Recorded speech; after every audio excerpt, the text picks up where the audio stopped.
नमस्कार। देखिए, जब भी हम पवित्र भजनों या मंत्रों के बारे में सोचते हैं, तो हमारे दिमाग में एक तस्वीर बनती है ना? हाँ, कि ये सीधे स्वर्ग से उतरे हैं, दिव्य हैं, अलौकिक हैं। बिल्कुल। एक एक तरह की बहुत ही पवित्र और हमसे बहुत दूर की चीज। हाँ, वही। पर क्या हो अगर मैं कहूँ कि सबसे शक्तिशाली वैदिक भजनों में से एक, श्री सूक्तम, वो असल में गूंजता है देवी की असुरक्षा से, एक राजा के अस्तित्व के संकट से, और यहाँ तक कि प्राचीन जनजातीय राजनीति से। ये एक बहुत बहुत दिलचस्प पहलू है, क्योंकि हम इन छंदों को उनकी आध्यात्मिक शक्ति के लिए जपते हैं, पर हम अक्सर उन मानवीय और यहाँ तक कि दिव्य कहानियों को भूल जाते हैं। बिल्कुल। और ये कहानियां सिर्फ पौराणिक कथाएं नहीं है। ये एक तरह से इन छंदों की शक्ति को खोलने की कुंजी है। सही कहा। तो आज हमारी कोशिश यही समझने की है कि कैसे मानवीय भावनाएं, सांसारिक समस्याएं इन पवित्र छंदों के ताने बाने में बुनी हुई हैं। हम श्री सूक्तम के 3 विशेष छंदों के पीछे की दुनिया को समझने की कोशिश करेंगे। छंद 11, 12 और 13। जी। हम देखेंगे कि कैसे एक देवी को वरदान मांगना पड़ा, कैसे एक ऋषि की तपस्या कई जन्मों तक चली, और कैसे देवताओं के बीच की राजनीति ने एक छंद को आकार दिया। तो चलिए 11वें छंद से ही शुरू करते हैं। इसकी कहानी एक बहुत ही अप्रत्याशित जगह से शुरू होती है, स्वयं देवी लक्ष्मी की चिंता से। यही बात तो मुझे सबसे ज्यादा चौंकाती है। मतलब कहानी ये है कि जब ऋषि इन छंदों को जागृत कर रहे थे, तो देवी लक्ष्मी प्रसन्न होने के बजाय चिंतित हो गईं। हाँ, ये तो विरोधाभासी लगता है। जिस देवी की स्तुति हो रही है, उन्हें भला चिंता क्यों हुई? उनकी चिंता बहुत गहरी और बहुत व्यक्तिगत थी। उन्होंने भगवान विष्णु से कहा, अगर हर कोई मेरे ध्वनि रूप का, मेरे सार का इस तरह से आह्वान करेगा, तो आपके और मेरी बीच जो अनूठा और शाश्वत बंधन है, उसका क्या होगा? अच्छा। उन्हें लगा जैसे मतलब उनकी सबसे निजी पहचान को सार्वजनिक किया जा रहा है। जैसे उनके रिश्ते का जो सार है वो दुनिया को सौंपा जा रहा है। ये तो एक तरह की दिव्य असुरक्षा हुई। बिल्कुल, यही शब्द है, दिव्य असुरक्षा। हम दिव्यता को पूर्ण और आत्मनिर्भर मानते हैं, पर यह कहानी दिखाती है कि सबसे शक्तिशाली शक्तियों के मूल में भी संबंध और जुड़ाव की कितनी गहरी इच्छा होती है। वही तो। उन्हें लगा कि उनका विष्णु के साथ का जो विशेष संबंध है वो शायद आम हो जाएगा। हाँ, और इसी असुरक्षा के क्षण में धन की देवी वरदान मांगने वाली बन गई। उन्होंने विष्णु से प्रार्थना की। उन्होंने प्रार्थना की। जी, उन्होंने विनती की, मैं आपसे प्रार्थना करती हूँ कि कम से कम एक छंद का आवाहन आप स्वयं करें, ताकि उस छंद के माध्यम से मैं हमेशा आपके साथ बंधी रहूं। और विष्णु का जवाब क्या था इस पर? स्रोत बताते हैं कि विष्णु मुस्कुराए, उन्होंने उनकी चिंता को समझा और ऋषि के रूप में अवतार लेकर एक छंद का आवाहन करने के लिए सहमत हो गए। अच्छा। और यहीं से कपिल मुनि के अवतार की कहानी की नींव पड़ती है। तो मतलब इस अवतार के लिए पिता के रूप में ऋषि कर्दम को चुना गया, जिन्होंने पहले ही विष्णु को अपने पुत्र के रूप में पाने के लिए वर्षों की कठोर तपस्या की थी। बिल्कुल। तो ये सब एक बड़ी योजना का हिस्सा था।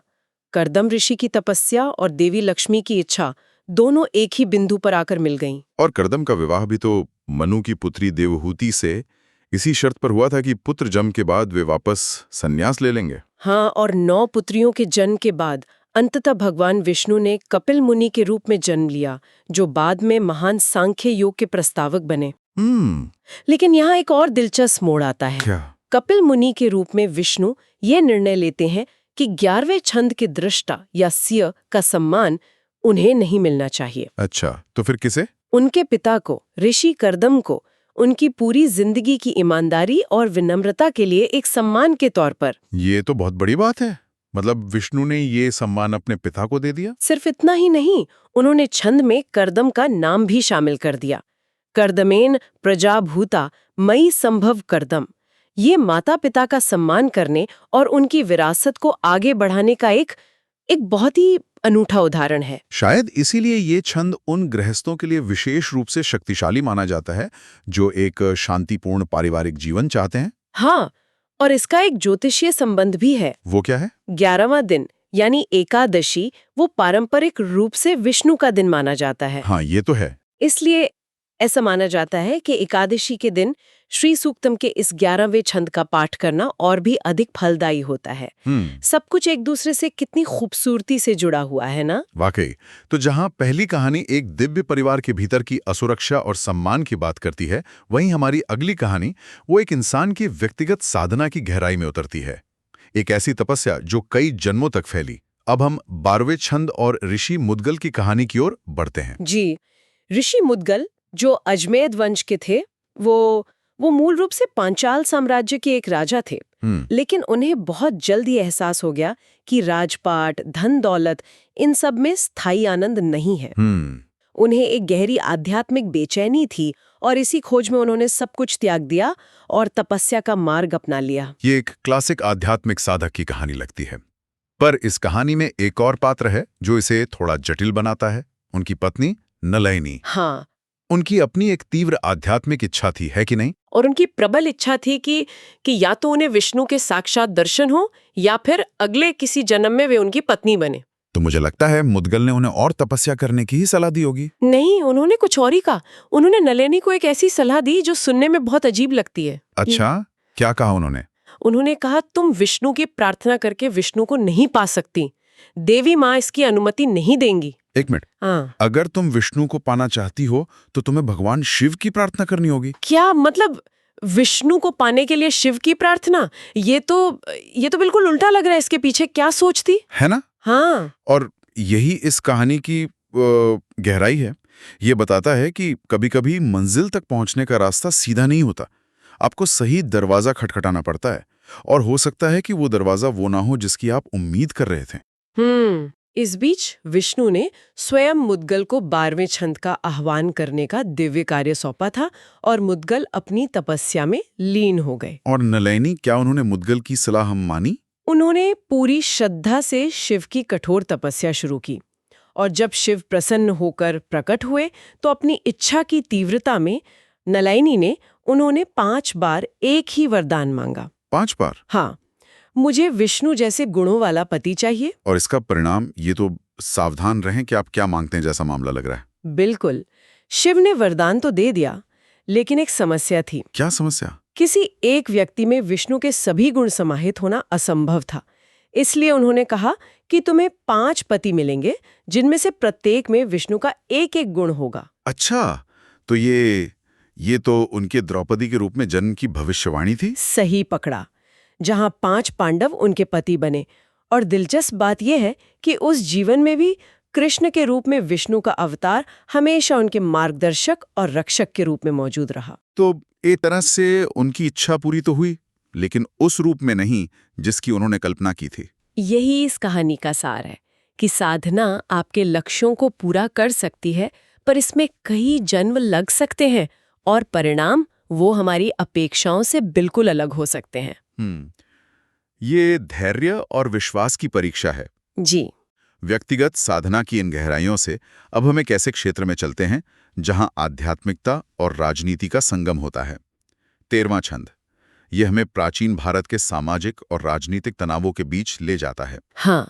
ये कहानी 2 प्रमुख समूहों के इर्द गिर्द घूमती है, शिव के नेतृत्व वाले रुद्र और विष्णु के नेतृत्व वाले आदित्य। हाँ, ये केवल देवताओं के 2 गुटों की कहानी नहीं है। ये 2 अलग-अलग विचारधाराओं का टकराव था। शिव, जिन्हें रुद्र भी कहा जाता है, उनका मानना था कि देवों ने जंगलों में रहने वाली जनजातियों की उपेक्षा की है। अच्छा। वे मानते थे कि इन जनजातियों को भी धन और सम्मान का बराबर का हक है। और विष्णु का दृष्टिकोण क्या था इस पर? गाड़ सकती हैं। तो ये क्लासिक बहस है, समावेश बनाम व्यवस्था। बिल्कुल। और इसी राजनीतिक उथल-पुथल के बीच फंसे थे देवताओं के कोषाध्यक्ष कुबेर। विडंबना देखिए, जो धन के देवता थे वे खुद एक व्यक्तिगत संकट से जूझ रहे थे। हाँ, उनके सौतेले भाइयों रावण और कुंभकर्ण ने उन्हें उनकी ही नगरी लंका से निकाल दिया था। और जब उन्होंने मदद के लिए गुहार लगाई तो उन्हें दिव्य नौकरशाही का सामना करना पड़ा। मतलब? वो पहले शिव के पास गए, लेकिन शिव ने ये कह के मना कर दिया कि वे अपने ही भाइयों के खिलाफ नहीं लड़ेंगे। और विष्णु?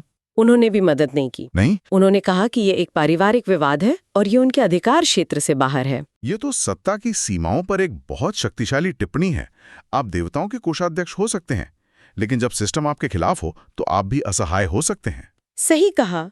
जब देवताओं ने हाथ खड़े कर दिए तो कुबेर को ऋषियों के पास भेजा गया, पहले मार्कंडेय और फिर मेधा ऋषि के पास। तो एक बार फिर जब दिव्य शक्ति नियमों में बंध जाती है तो मानवीय ज्ञान ही रास्ता दिखाता है। जी, और मेधा ऋषि ने ही उस भूले हुए रहस्य को उजागर किया। कौन सा रहस्य? मेधा ऋषि ने कुबेर को बताया कि उनके एक पूर्वज यक्ष पिंगा ने बहुत पहले देवी माँ को प्रसन्न किया था और उनसे अपार धन प्राप्त किया था, और उस घटना के बाद से देवी को प्रेम से पिंगला नाम से भी जाना जाने लगा। अच्छा, पिंगला। हाँ, ये एक महत्वपूर्ण जानकारी थी जो समय के साथ खो गई थी, एक तरह का भूला हुआ पासवर्ड। तो 13वें छंद में देवी को पिंगला के रूप में संबोधित करना सिर्फ एक और नाम का उपयोग करना नहीं है। नहीं, ये उस प्राचीन संबंध को, उस ऐतिहासिक घटना को फिर से जागृत करने का एक तरीका था। आपने बिल्कुल सही पकड़ा। ये एक राजनीतिक और ऐतिहासिक बयान था। मेधा ऋषि ने कुबेर को इसी 13वें छंद का आह्वान करने का निर्देश दिया। और फिर कुबेर ने कठोर तपस्या की, छंद का आह्वान किया और देवी का आशीर्वाद प्राप्त किया। लेकिन सफलता के बाद भी उनकी विनम्रता देखने लायक थी। उन्होंने आग्रह किया कि इस छंद के दृष्टा का श्रेय उन्हें नहीं बल्कि उनके गुरु मेधा ऋषि को दिया जाना चाहिए। और इस आशीर्वाद से उन्होंने एक नया शहर बनाया, अलगाबने, जिसे रावण अपनी पूरी ताकत के बावजूद कभी जीत नहीं सका। ये कहानी दिखाती है कि कैसे सही ज्ञान और विनम्रता से सबसे बड़ी राजनीतिक बाधाओं को भी पार किया जा सकता है। बिल्कुल। तो इन 3 कहानियों को एक साथ देखने पर यह साफ हो जाता है कि श्री सूक्तम सिर्फ प्रार्थनाओं का एक संग्रह नहीं है। ये इस बात का सबूत है कि दिव्यता जीवन से अलग नहीं है। ये मानवीय भावनाओं से, असुरक्षा, महत्वाकांक्षा, राजनीतिक संघर्ष, इन सब से गहराई से जुड़ी हुई है। सही कहा। श्री सूक्तम कोई स्थिर ग्रंथ नहीं है। ये एक जीवंत टैपेस्ट्री है जिसे सहस्त्राब्दियों से देवताओं, ऋषियों और राजाओं ने अपनी कहानियों, अपनी तपस्या और अपने संघर्षों से बुना है। हर छंद एक गहरी व्यक्तिगत या सामाजिक यात्रा का प्रतीक है जिसे दैवीय संबंध के माध्यम से हल किया गया था। और ये आज हमारे लिए एक बहुत गहरा विचार छोड़ जाता है ना, कि एक प्रार्थना या एक छंद वो केवल शब्दों का समूह नहीं है, वो किसी के पूरे जीवन का सार हो सकता है। उनकी आशाएं, उनके संघर्ष, उनकी तपस्या। जी, ये सोचने पर मजबूर करता है। आज हम जिन परंपराओं का पालन करते हैं उनमें और कौन सी अनकही कहानियां छिपी हैं, और शायद इससे भी महत्वपूर्ण सवाल यह है कि हम आज कौन सी व्यक्तिगत यात्राएं कर रहे हैं जो एक दिन किसी और की किंवदंती का मूल बन सकती हैं।